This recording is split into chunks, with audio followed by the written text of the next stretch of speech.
Cyrus, at 37 years old, understood the language of numbers. His life was a ledger of debits and credits. As a medical billing specialist in the IT department for Indiana University Purdue University Indianapolis, he made a respectable $54,000 a year. It was a good, stable job, one that required precision and a quiet, methodical mind. But for the last 18 months, his life had been defined by a different set of numbers. The primary debit was a staggering $47,382.19. His wife Ayana's pre-marriage debt, a toxic cocktail of credit cards, a maxed-out store line for a furniture set she no longer owned, and a personal loan she'd taken out for a business venture that never materialized. The credit side of his ledger was the grueling work he put in to zero it out. After his 8-hour day at IUPUI, he didn't go home. He logged into the Uber Eats app on his phone. The screens glow a familiar, weary welcome. He drove his 2017 Honda Civic, a practical car with 98,000 miles on it, through the streets of Indianapolis until 1 or 2 in the morning, chasing the small, flickering dollar signs of other people's late-night cravings. Those shifts added another $18,000 a year to his income, every cent of which went directly into a joint savings account labeled Debt Freedom. His days were a blur of exhaustion. He survived on cheap coffee from the office break room, a $4.50 thermos he filled himself, and the 2 protein bars he'd pack for lunch, a box of 12 costing him $19.99 at Target. He felt the fatigue deep in his bones, a constant humming ache behind his eyes. He saw the city lights smear into long watercolor streaks through his windshield late at night, his body running on autopilot while his mind calculated routes and earnings. A $12 delivery to Broad Ripple, a $9 drop-off in Speedway, a frustrating $6 order that took him all the way to the South Side. Each one was a tiny chip off the mountain of debt. He was doing it, he told himself, for their future, for Ayana. He loved her. He loved the way her laughter could fill their small rented apartment in Lawrence, a 2-bedroom that cost them $1,450 a month. He loved the ambition that sparkled in her eyes, even if it sometimes led to financial missteps. When she'd confessed the full extent of her debt to him a month before their wedding, her eyes filled with tears, he'd seen it not as a burden, but as the first true test of their partnership. "We'll tackle it together," he had said, his voice full of a confidence he truly felt. "Your debt is my debt now. We're a team." He had no idea how wrong he was. This sacrifice was supposed to be the foundation of their life together, a story they would one day tell their children about how they overcame their first great obstacle. But the reality felt less like a partnership and more like a solitary marathon. He was the only one running. He would come home, the smell of a dozen different restaurants clinging to his jacket, and find Ayana asleep, the blue light of the television flickering across her serene face. He'd slip into bed, careful not to wake her, his body so tired it felt like it was vibrating. He would lie there in the dark, listening to her steady breathing, and feel a profound sense of purpose. He was a provider, a protector, a good husband. He was solving the problem. That was what he did. He looked at numbers and made them make sense. This was just the biggest, most important equation of his life. He truly believed that once the debt was gone, their real life would begin. The life where he could quit the second job, where they could save for a down payment on a house, maybe even the little bungalow he already owned in Fountain Square that he was renting out. He had purchased it for $120,000, 5 years before he even met her, a source of quiet pride and security. For now it was an asset working for them, the rental income another small stream feeding into their strained budget. He was building a stable future for them, brick by painful, exhausting brick. The irony, a truth so sharp it would later feel like a physical blade, was that he was diligently paying for the key to his own cage, all while believing he was building a castle. Have you ever given everything you have for someone, only to find out it was all for nothing? It's a feeling that hollows you out, leaving you with nothing but the cold, hard numbers of your own sacrifice.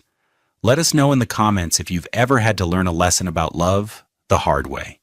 The story of Cyrus is a reminder that sometimes the biggest betrayals don't come with a shout, but with a quiet whisper you were never meant to hear. The facade of their domestic life was flawlessly constructed, a stage set for a play in which only Cyrus knew all his lines. The backstory was a tapestry of seemingly normal moments, each one threaded with the stark contrast of his sacrifice and her obliviousness. A typical Saturday morning would begin with Cyrus, already awake for hours, despite a late Uber shift, moving quietly through their apartment. The air would be thick with the smell of the $6 bag of coffee beans he'd grind himself and the sizzling of turkey bacon in a pan. He was making her favorite breakfast. He'd plate it carefully: 2 eggs, 3 strips of bacon, and a piece of toast with the $4 jar of organic strawberry jam she insisted on. He would bring it to her in bed on a small tray he'd bought for $15 at Home Goods. "Good morning, beautiful," he'd say, his voice soft. Ayana would stretch, her long, elegant limbs extending under the $400 down comforter he'd bought for their first anniversary. Her intricate braids, which cost $250 every 6 weeks to maintain, would be wrapped in a silk scarf. She was a stunningly beautiful black woman, her deep brown skin radiant even in the morning light. It was a beauty that had first captivated him, and it still did. You're the best," she'd murmur, taking the plate. She'd turn on the 55-inch television, a $700 Samsung they'd bought on a payment plan, and flip to a reality show about wealthy housewives in Atlanta. As she ate, she'd scroll through her phone, her thumb flicking past images of a life they couldn't afford. "Oh, look at this," she'd say, holding up her phone to show him a picture of a designer handbag. "This is the new Fendi First. It's only like $3,000. Isn't it gorgeous?" Cyrus would glance at the purse on the screen, a soft brown leather creation that cost more than 2 months of his Uber earnings. He'd force a smile. "It's nice, baby." Inside, his mind was a frantic calculator. $3,000 is 7.5% of the total debt. That's 250 deliveries at an average of $12 each. That's about 166 hours of driving. He'd push the thoughts down. "Maybe someday," he'd offer, a vague, non-committal promise. "Someday," she'd repeat, her tone flat, as if the word tasted like disappointment. She never seemed to connect the someday to the right now. The right now was him, wearing a faded Howard University sweatshirt he'd had for 10 years and a pair of $30 sweatpants, his body aching from a 14-hour workday. The disconnect was a chasm between them, and it was getting wider every day. Another scene, repeated weekly, laundry day. Cyrus would gather the hampers, his own small pile of work shirts, jeans, and delivery jackets, and her overflowing one. Her clothes were a landscape of expensive fabrics and aspirational brands. A $250 dress from Anthropologie worn once to a friend's brunch. A pair of $180 Lululemon leggings for a yoga class she hadn't attended in months. A $90 silk blouse that was dry clean only, which meant another $8 fee at the cleaners down the street. He'd carefully separate the colors and the delicates, following the complex washing instructions on the tags. He used the cheap, generic $12 detergent for his clothes, but for hers, he bought the $22 bottle of Woolite she preferred. As he loaded the machine in their building's small, damp laundry room, the clinking of quarters, $3.50 per load, was a rhythmic reminder of the constant outflow of cash. One evening, about a year into his grueling routine, he came home early. It was only 10 p.m. His car had a flat tire, a piece of glass puncturing the tread. The replacement would cost him $115 he didn't have, meaning it would have to go on his personal credit card, the one he was so proud of keeping a zero balance on. He walked into the apartment, tired and frustrated, to find Ayanna on the couch, surrounded by shopping bags. "You're home early," she said, barely looking up from her phone. "Got a flat," he said, dropping his keys into the cheap ceramic bowl by the door. He looked at the bags. Nordstrom. Sephora. "What's all this?" "Oh, just a little retail therapy," she said with a careless wave of her hand. Her nails were freshly manicured, a deep crimson that cost $60 at a salon in Keystone at the Crossing. "Patricia sent me a little something for my birthday." Her mother, Patricia, was a constant voice on the phone, a woman who seemed to fuel Ayanna's most expensive habits. Cyrus nodded slowly. That was nice of her. He knew Patricia didn't have much money. A little something was probably $100. He looked at the bags again. The sheer volume suggested a much larger expenditure. He saw the distinctive orange of a Sephora bag and knew her preferred foundation was a $65 bottle from Dior. "I just got a few essentials," she said, finally sensing his tension. "Don't worry, I was good. I even used that 15% off coupon they sent me." The condescension in her voice was unmistakable. I was good. As if she were a child being monitored. As if his concern was an annoying parental intrusion. He didn't say anything. He just looked at the bags, then at his wife, a beautiful stranger sitting on their $1,200 West Elm sofa, and felt a cold, lonely ache spread through his chest. He was working himself to the bone to pay for her past, and she was busy racking up a new future of expenses. That night, he didn't sleep. He just lay beside her, the numbers spinning in his head, a silent abacus of resentment clicking away in the dark. He had made a critical mistake in thinking they were a team. They weren't even playing the same game. The accumulation of outrage was not a sudden explosion, but a slow, creeping rot that infected the foundation of their marriage over 18 painstaking months.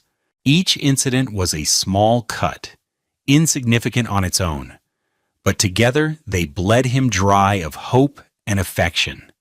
The escalating betrayal was a symphony of casual cruelty, with Ayanna as the conductor and her mother, Patricia, as the cheering audience on speakerphone. One of the first major cracks appeared about 6 months into his double work life.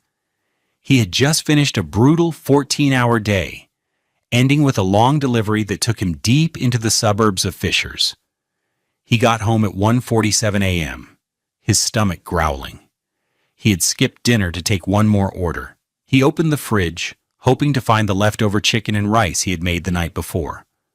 The container was there, but it was empty.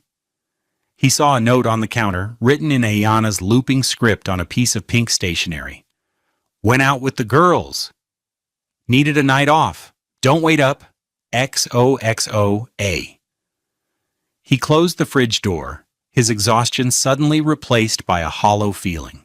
He hadn't eaten a real meal in over 12 hours. He opened the pantry. It was filled with her preferred snacks, $8 bags of quinoa chips, $7 boxes of artisanal crackers, organic fruit leather that cost $1.50 per strip. There was nothing substantial. He ended up eating 2 slices of plain bread standing over the sink, the silence of the apartment pressing in on him. The next morning, he tried to talk to her about it. "Hey, baby," he started, trying to keep his tone light. "About last night. I was really looking forward to those leftovers." Ayanna was busy applying a $45 tube of mascara, her eyes fixed on her reflection in the bathroom mirror. "Oh, sorry," she said, her voice distracted. "Kiana and Brielle came over, and we were starving. I figured you'd just grab something on your way home." "Grab something?" he repeated, the words tasting like ash. "Ayana, I'm out there trying to make money, not spend it. A combo meal at McDonald's is like $10. That's a whole delivery." She finally turned to look at him, her expression one of pure annoyance. "Cyrus, it was one meal. Are you seriously going to nickel and dime me over some leftover chicken? God, you've gotten so cheap since you started this Uber thing. It's not a good look." The words hit him like a slap. Cheap. He was working himself into an early grave to pay off her $47,000 debt. And she called him cheap. He wanted to scream. He wanted to list every sacrifice, every skipped meal, every lonely, late-a-night drive.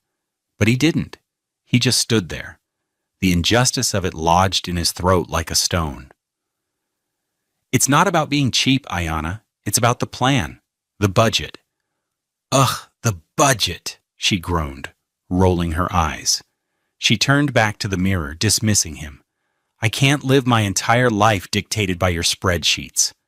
I need to breathe." That was the moment he realized she didn't see his work as a joint effort. She saw it as his project, an annoying obsession that was inconveniencing her lifestyle.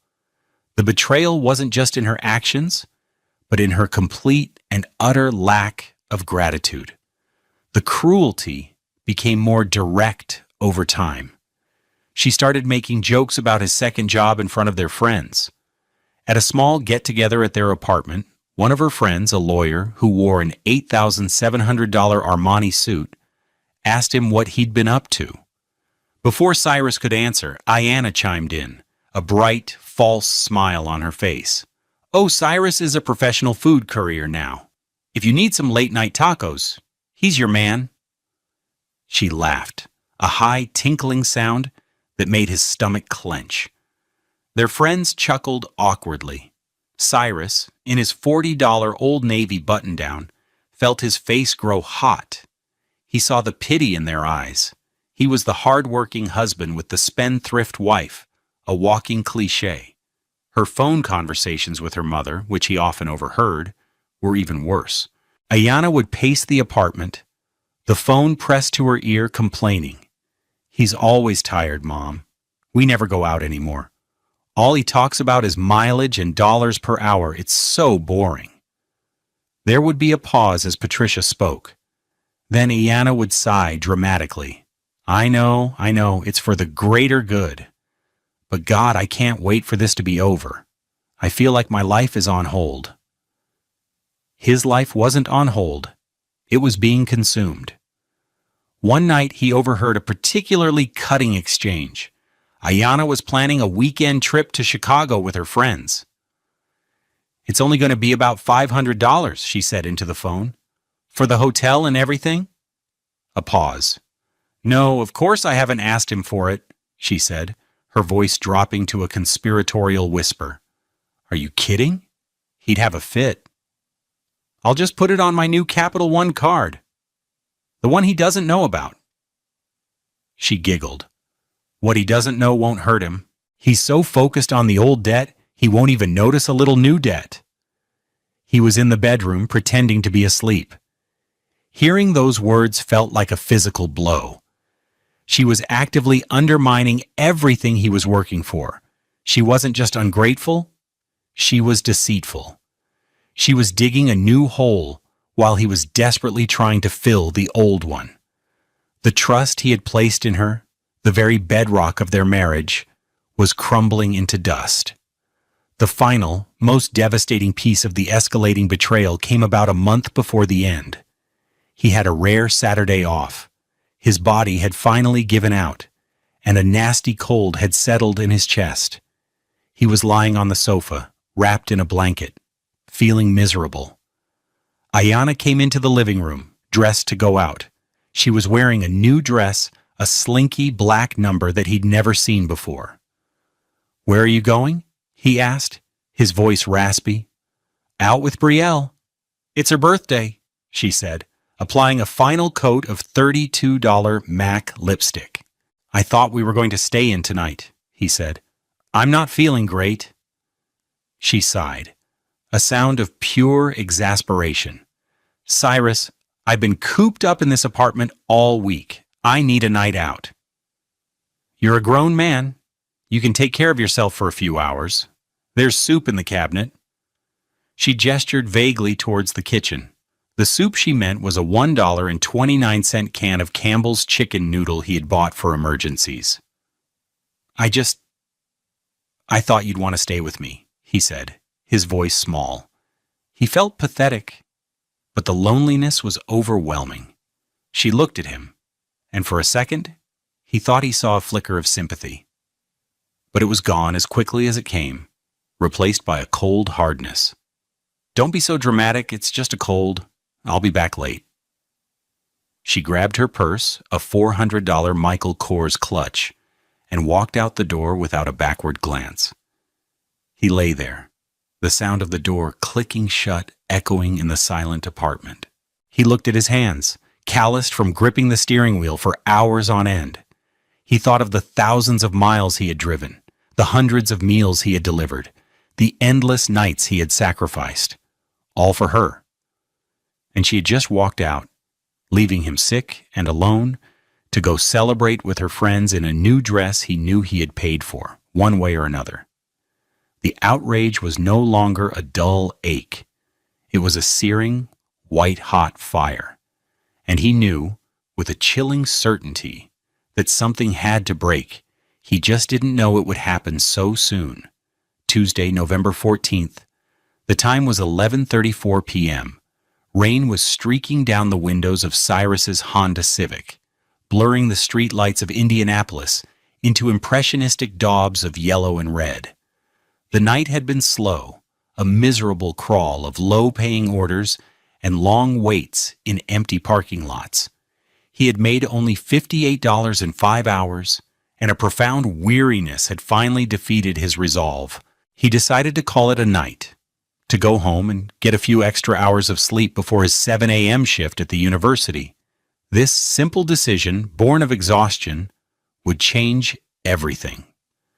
He parked his car in their complex designated spot number 21B and walked toward their second-floor apartment. The rain had soaked through his thin jacket, and a cold dampness seeped into his bones. He moved quietly up the outdoor stairs, his footsteps muffled by the sound of the downpour. He fumbled for his keys, his fingers numb, and let himself into the apartment as silently as possible, assuming Ayanna was already asleep. The apartment was dark, except for a sliver of light from under the bedroom door. And then he heard it. Her voice.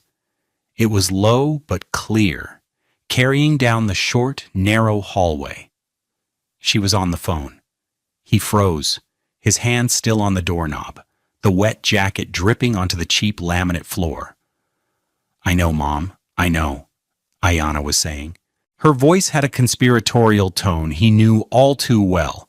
It was the voice she used when she was complaining about him, the voice she used when she was plotting.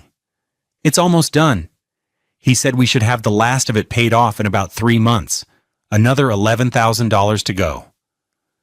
Cyrus stood perfectly still in the entryway, shrouded in darkness.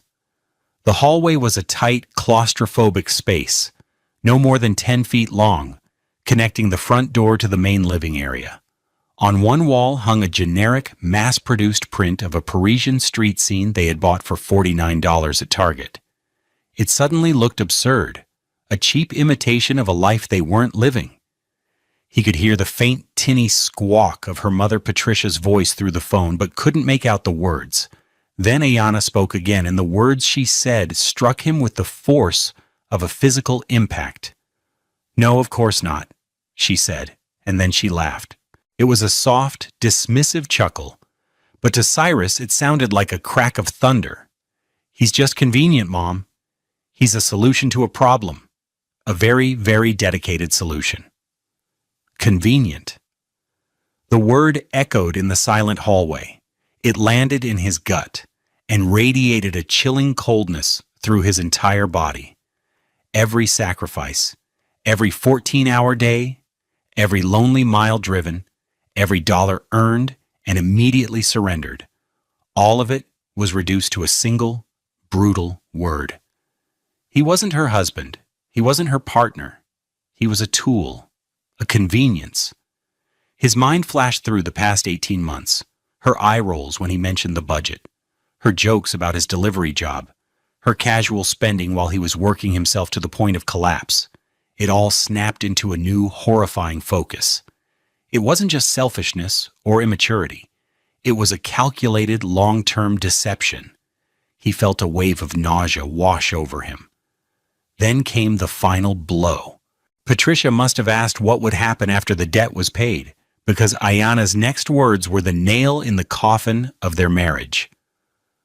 "Once the slate is clean, I'll cut him loose," she said, her voice chillingly casual, as if she were discussing canceling a magazine subscription. "Why would I stay? His life is so small. I need more than this. You know that. We'll finally be free. We'll finally be free, not I'll be free. We, her, and her mother." It was a conspiracy. He had not been building a future with his wife. He had been funding an escape plan for her and her mother. The betrayal was so complete, so absolute, it was almost surreal. He felt strangely detached, as if he were floating above his own body, watching a scene from a movie. The rain beat against the window pane, a frantic, desperate rhythm. His hand, which had been frozen on the doorknob, slowly, deliberately, moved to his pocket. He pulled out his 3-year-old Samsung Galaxy phone. Its screen cracked in one corner. His fingers, though trembling slightly, were surprisingly steady. He swiped open the screen, found the voice memo app, and pressed the red record button. He stood there in the dark, cold hallway for 4 full minutes. He didn't move a muscle. He just listened. The phone held low, the microphone pointed toward the sliver of light under the bedroom door. He recorded her continued conversation with her mother, more complaints about his boring lifestyle, more fantasies about the life she would lead once she was free of him, and her debt. He recorded the details, the laughter, the utter lack of remorse. Each word was a piece of evidence. Each second of the recording was a nail she was hammering into her own coffin. He felt no anger, not yet. The rage was there, a coiled serpent deep inside him, but it was frozen, encased in a thick layer of ice. Right now, all he felt was a profound, terrifying clarity. The equation had been solved. The numbers finally added up, and the answer was devastating. The man who had entered the apartment just minutes before, tired but hopeful, was gone. In his place stood a stranger, a calm, methodical man holding a recording that was both a death certificate for his marriage and a declaration of his own independence. The 48 hours that followed were a masterclass in strategic restraint. Cyrus, armed with the devastating knowledge of Ayanna's betrayal, became an actor. He was playing the part of the loving, tired husband, a role he had perfected over the last 18 months, but now it was infused with the cold, hard resolve of a man gathering his weapons for war. Every word, every gesture was a lie, a carefully placed stone in the wall he was building between his true intentions and the woman who slept beside him. Wednesday morning began at 6:15 a.m., just as it always did. His alarm, a gentle chime on his phone, went off. He silenced it before it could buzz a second time. He lay in bed for a moment, listening to Ayanna's even breathing. Last night, after he'd stopped the recording, he had slipped out of the apartment as silently as he'd entered. He'd driven to a 24-hour Walgreens on Shadeland Avenue, bought a $3 bottle of water, and sat in his car in the rain-slicked parking lot. He had listened to the 4-minute recording 3 times, the sound of her voice, her casual cruelty, her laugh burning itself into his memory. He then uploaded the audio file to his secure cloud storage and emailed a copy to his private, password-protected email account, Evidence. Then he had driven back home, slipped into bed, and stared at the ceiling until the first hints of dawn. He got up and went to the kitchen. He started the coffee maker, the gurgling sound a familiar piece of their morning ritual. He took out the eggs, the turkey bacon, the bread.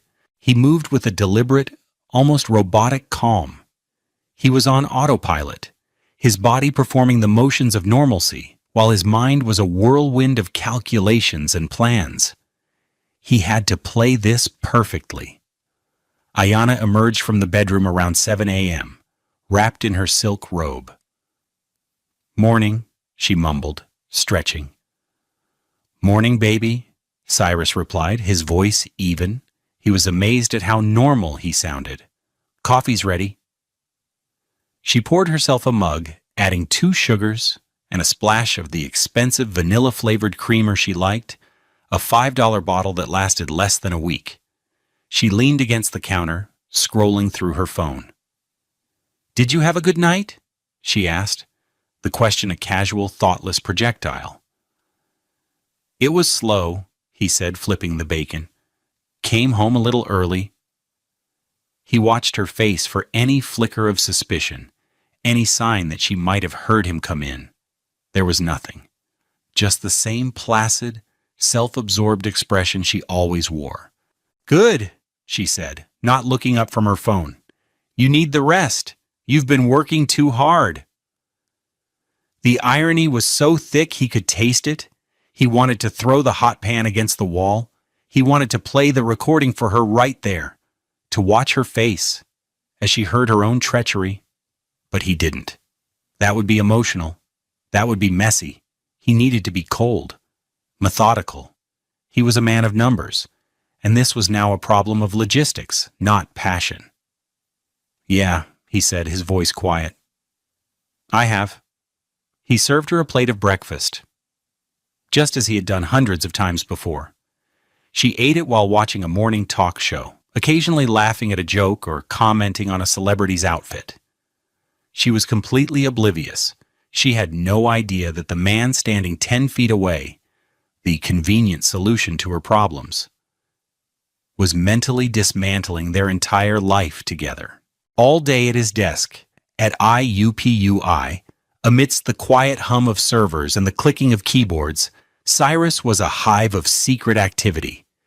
He used his lunch break not to eat, but to plan.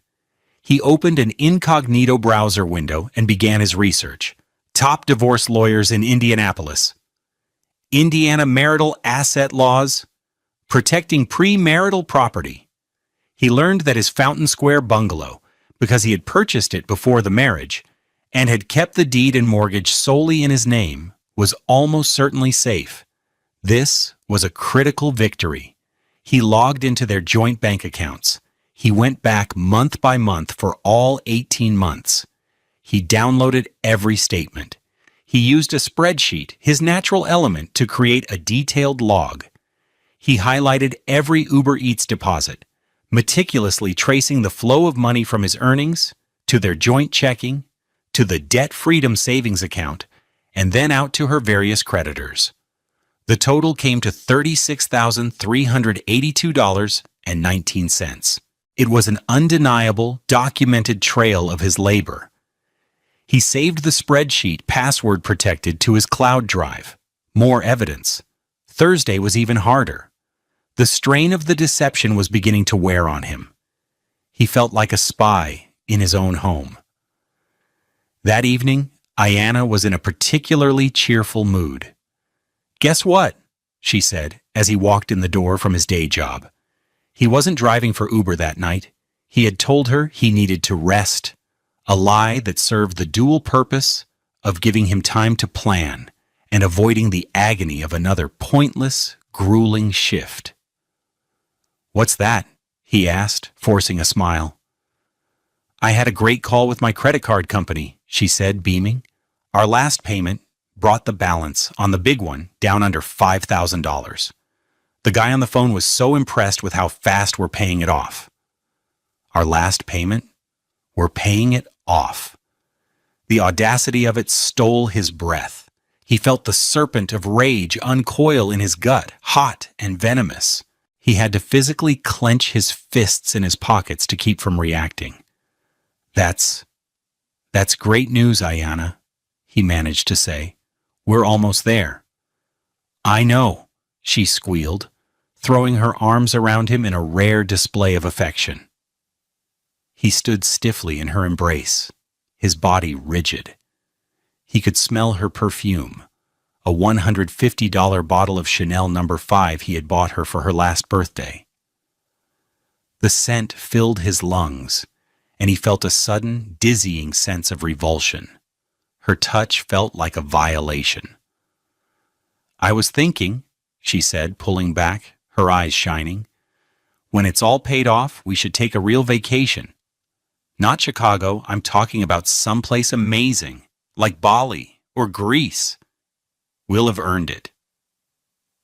He looked into her bright, hopeful eyes, and for the first time he saw nothing of the woman he thought he had married. He saw only a predator, her fangs hidden behind a beautiful smile. She was already planning how to spend his money, his future earnings, after he had served his purpose. Yeah, he said, his voice a dead, flat monotone. We'll see. She didn't notice his tone. She was too lost in her own fantasy. That night, as he lay in bed beside her, the chasm between them felt as wide as the ocean she dreamed of crossing. He was not playing dumb anymore. He was playing dead, and he was just waiting for the right moment to rise. Friday morning arrived, cool and overcast, the gray sky a perfect mirror of the cold resolve that had settled in Cyrus's heart. This was the day. The planning was over. The time for strategic restraint was at an end. It was time for action. His day began not with coffee, but with a quiet, decisive act of financial separation. At 6:47 a.m., before Ayanna was even awake, he sat at the small desk in their spare bedroom, his laptop open. He logged into their joint debt freedom savings account. The balance stood at $11,019.81, money he had painstakingly accumulated from hundreds of late-night deliveries, money earmarked for the final push to clear Ayanna's debt. He looked at the number, a monument to his own naivety. With a few steady clicks, he initiated a transfer. He moved the entire sum, down to the last cent, from the joint account into his personal retirement fund, an IRA he had opened years before he met her. The transaction was instantaneous. He watched the balance in the joint account drop to a stark, beautiful $0. It was the first step. He had just reclaimed 18 months of his life. He felt no triumph, only a quiet, grim satisfaction. He was simply correcting a mathematical error. His next step was a phone call. At 8:30 a.m., from the privacy of his car parked a few blocks away from his office at IUPUI, he called the lawyer he had found online. Her name was Eleanor Vance, a highly rated family law attorney with an office downtown on Monument Circle. He had already had a brief 15-minute consultation with her on Thursday, during which he had laid out the basic facts. She had been sharp, direct, and unsentimental. "Mr. Hayes," she said, her voice crisp, "I've reviewed the documents you sent over last night." Cyrus had emailed her the spreadsheet tracing his payments and a transcript of the 4-minute recording. "Your position is remarkably strong. The premarital ownership of the Fountain Square property is ironclad. The documentation of the debt payments is meticulous, and the recording is devastating. It clearly establishes intent to defraud." "So what's next?" Cyrus asked, his voice steady. "I require a retainer of $5,000, she said. "Once that is paid, I will draft the divorce petition immediately. We can have it filed with the Marion County Clerk's office by lunchtime. We will cite irreconcilable differences, but the petition will also include a motion to classify the premarital debt as non-marital and a request for reimbursement of the funds you expended paying it down based on the evidence of fraud. We will have a process server deliver the papers to your wife this afternoon at your residence. Her fee was high, billing at $750 per hour, but Cyrus knew this was not a time to be cheap. This was an investment in his freedom. I can transfer the retainer right now, Cyrus said. He had the money saved in his personal account, a small emergency fund he had thankfully kept separate from their joint finances. Excellent, Ms. Vance said. I'll get to work. You should expect her to be served between 3 and 4 p.m. I advise you not to be home when it happens. And do not answer her calls. Let everything go to voicemail. Let her communications be with my office from now on. Cyrus spent the rest of the day in a fog. He sat at his desk staring at lines of code, his mind a million miles away. He was just waiting. At 3:42 p.m., his phone buzzed. It was a text from a number he didn't recognize. Service complete at 3:41 p.m. Subject received documents in hand. It was the process server. The coordinated strike was now in motion. The first volley had been fired. Now all he could do was wait for the fallout. And it came. At 3:43 p.m., his phone rang. The screen lit up with Ayana's picture, a smiling selfie they had taken at a concert a lifetime ago. He stared at it, his thumb hovering over the red decline button. He let it ring until it went to voicemail, just as Ms. Vance had instructed. A minute later, a notification popped up. New voicemail. He waited a few more minutes, his heart pounding a slow, heavy rhythm against his ribs. Then he listened. Ayana's voice was laced with confusion. Cyrus, some guy just came to the door and gave me papers. It looks like divorce papers? This has to be some kind of sick joke, right? Call me. This isn't funny. Silence. 5 minutes later, his phone rang again. He declined it again. Another voicemail. This time her voice was sharper, tinged with anger and disbelief. Okay, I'm reading this now. What the hell is this, Cyrus? A motion for reimbursement of funds? It has a list of all my credit cards. How did you even get this? You need to call me right now and explain what is going on. He could picture her standing in the living room of their apartment, the legal documents trembling in her hand, her face a mask of outrage. The image gave him a cold sense of justice. The third call came 10 minutes after that. He declined it. The voicemail that followed was a turning point. The anger was dissolving into panic. Cyrus, I just tried to check the debt account, the savings account. It's empty. Where's the money? Where's the $11,000? Oh my God, did you take it? What did you do? Please call me. We can talk about this. Whatever you're mad about, we can fix it. Please. He listened to her pleading, and he felt nothing. The part of him that would have been moved by her desperation was gone, cauterized by the words he had heard in the hallway.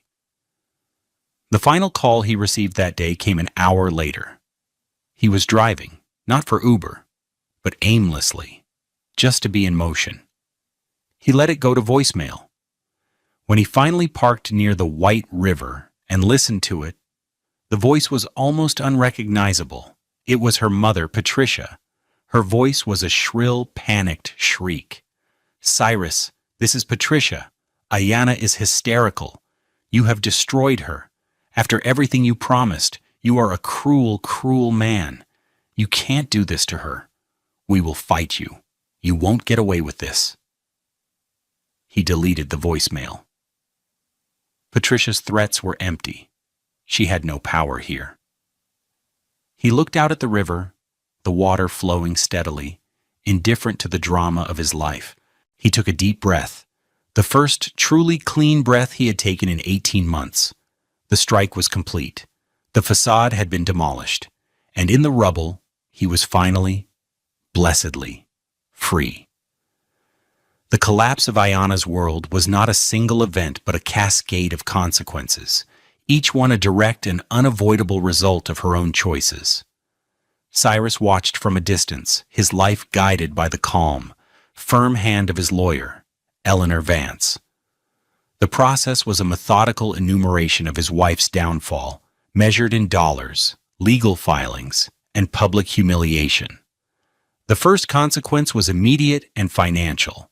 The divorce petition, with its meticulously documented motion for reimbursement, effectively froze their joint assets. More importantly, the $47,382.19 in pre-marriage debt, which Cyrus had whittled down to just over $11,000, was now firmly back in her column. With the debt freedom account at zero and Cyrus no longer making payments, the interest began to accrue again. The final $11,000 ballooned back towards $12,000 within weeks. The escape hatch Cyrus had been building for her had been sealed shut, and she was trapped inside with the monster she had created. The second consequence was her housing situation. Their $1,450 a month apartment in Lawrence was leased in both their names, but the rent was predicated on their combined income. Ayana's job as an administrative assistant at a downtown marketing firm paid her a meager $38,000 a year. She could not afford the rent on her own. Within a week of being served, she received a formal notice from Cyrus's lawyer stating that he had moved out and would no longer be contributing to the rent as of the end of the month. Panic set in. She called him dozens of times, her voicemails shifting from rage to desperate pleading. "Cyrus, I'm going to be homeless. You can't do this to me. Where am I supposed to go?" The answer was painfully obvious. 2 weeks later, Cyrus saw a U-Haul truck, a small 10-foot one that cost $19.95 plus mileage, parked outside their old building. Her mother, Patricia, was there, her face a grim caricature of despair, helping Ayana load boxes. She was moving back into her childhood bedroom in her mother's cramped 2-bedroom house in a rundown neighborhood on the east side. The life of fashionable brunches and retail therapy was over. The third consequence was legal and deeply humiliating. Eleanor Vance, using the 4-minute recording as leverage, made it clear that they would pursue a claim of fraud if Ayana contested anything. The recording was played for Ayana and her new court-appointed lawyer, a man who looked tired before the meeting even began. Cyrus was not present, but Eleanor described the scene to him later. Ayana's face, she said, went from defiant to ashen white as she heard her own voice, clear as a bell, call her husband convenient and plot to cut him loose. She heard her own laughter, and it condemned her. Faced with the undeniable proof of her deception, she had no choice but to capitulate. The settlement was swift and brutal. Ayana signed an agreement acknowledging the remaining $11,000 plus as her sole responsibility. She waived any and all claims to Cyrus's premarital assets, specifically his retirement accounts, now fortified with the $11,019.81 he had reclaimed, and, most importantly, the Fountain Square bungalow. The house, which had appreciated in value to nearly $190,000, was his free and clear. She also had to agree to the reimbursement clause. While Eleanor advised Cyrus that collecting the full $36,382.19 he had already paid would be a long and difficult process, given Ayana's lack of assets, they secured a judgment against her. This meant a significant portion of her future wages would be garnished for years to come. Every paycheck she received would be a reminder of her betrayal, a small piece of it flowing back to the man she had tried to use. The fourth consequence was social. The story of the divorce and the reasons for it inevitably trickled out. Her friends, Kiana and Brielle, who had once laughed along with her at Cyrus's expense, slowly distanced themselves. They were women who valued image and status, and Ayana, now broke, living with her mother, and publicly shamed, was no longer an asset to their social circle. The brunch invitations stopped. The girls' trips to Chicago were a thing of the past. She was isolated, left with only the company of her mother, the co-architect of her ruin. The final consequence was the quiet, personal one. About 6 months after the divorce was finalized, Cyrus received a letter. It was from Ayanna. It was handwritten on plain white paper, a stark contrast to the pink stationery she used to prefer. It was a long, rambling letter of apology. She wrote that she was sorry, that she had been foolish and selfish, that she hadn't realized what she had until it was gone. She wrote that she missed him. She asked if they could meet for coffee, just to talk. Cyrus read the letter twice. He felt a flicker of the old pity, a ghost of the man he used to be. But it was just a flicker. He remembered the cold, casual cruelty in her voice on that recording. He remembered the word convenient. He folded the letter, placed it in the included envelope, and wrote, "Return to sender" on the front. He dropped it in a mailbox the next day. There was nothing left to say. The consequences were her own, and he was no longer in the business of solving her problems. 2 years passed. The city of Indianapolis, once a landscape of his own private suffering, had transformed into a place of quiet peace and renewal. The sun, which had seemed so harsh and unforgiving through the windshield of his Honda Civic on those endless nights, now felt warm and gentle on his skin. Cyrus lived in the Fountain Square bungalow now. After the divorce, he had given his tenant 6 months' notice, and then he had moved in himself. The house was small, only 900 square feet, but it felt like a palace. It was his. Every wall, every floorboard, every blade of grass in the small, well-tended garden was a testament to his own hard work and foresight. He had painted the walls a calm, soothing gray.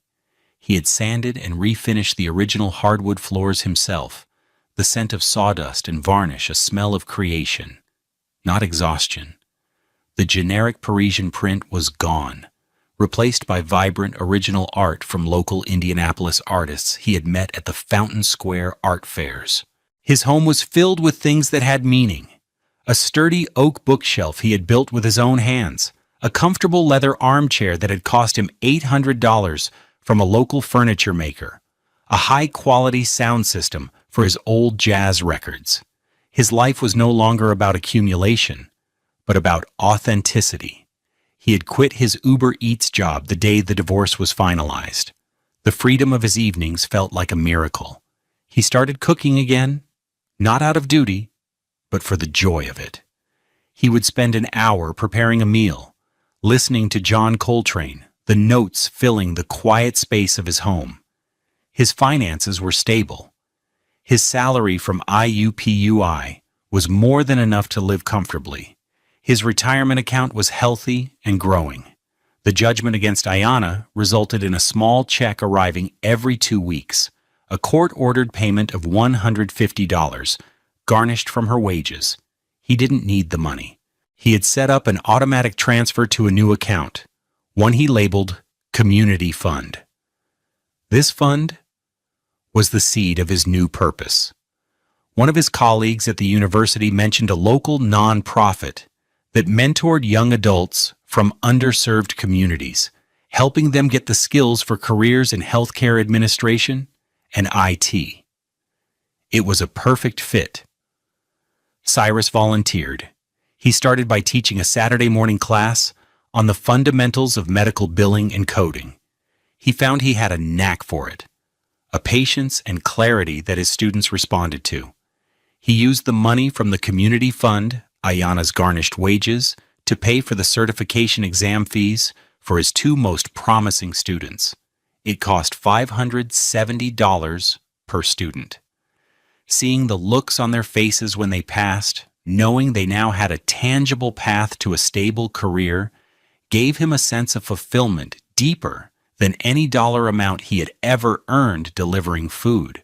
He was no longer just solving problems with numbers. He was helping to solve problems in people's lives. His favorite ritual was walking the trails along the White River. He would go in the early evening, as the sun began to set, casting a golden glow over the water.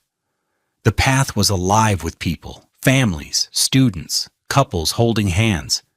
He walked with no destination in mind, just feeling the solid ground beneath his feet. He was no longer running from debt. He was walking toward peace. His deep brown skin, once pale with exhaustion under fluorescent office lights, now had a healthy, luminous glow from his time spent outdoors. His neat locks were longer now, tied back from his face. He looked younger than he had in years. He didn't date. He wasn't ready for that yet. His healing was a solitary journey, but he wasn't lonely. He had his work, his students, his home. He had himself. He had learned the hardest lesson of his life, that his value was not determined by how much he could provide for someone else, but by his own integrity and self-worth. True wealth wasn't in a bank account, but in a life built on a foundation of truth. One day, one of his apprentices, a bright young black woman named Imani, gave him a small, framed drawing. It was a thank you gift. It was a simple, crayon drawing of him standing in front of a whiteboard, teaching. The stick figure representing him had brown skin and scribbled black locks. Next to him she had drawn herself, a smaller figure with big, hopeful eyes, also with a brown crayon for her skin. At the bottom she had written, "Thank you, Mr. Cyrus. You showed me the way." He hung the drawing in his office at home, right next to his university degree. He looked at it every day. It was a reminder that a life dedicated to service could be a source of profound joy, but only when that service is received with gratitude and respect. He had been a solution to someone else's problem. Now he was a guide for others, helping them find their own solutions. And in that, he had finally found his own. True love is not about convenience or solving problems. It is a partnership of mutual respect, a shared journey where both people are pulling in the same direction. Your worth is not defined by what you can do for others, but by the integrity with which you live your own life. Never let anyone reduce your love and sacrifice to a mere convenience. What do you think Cyrus should do with the money he continues to receive from Ayana? Should he keep investing it in his community program? Or is there another way he can use it to close this chapter for good? Share your thoughts below, and let's talk about the true meaning of moving on.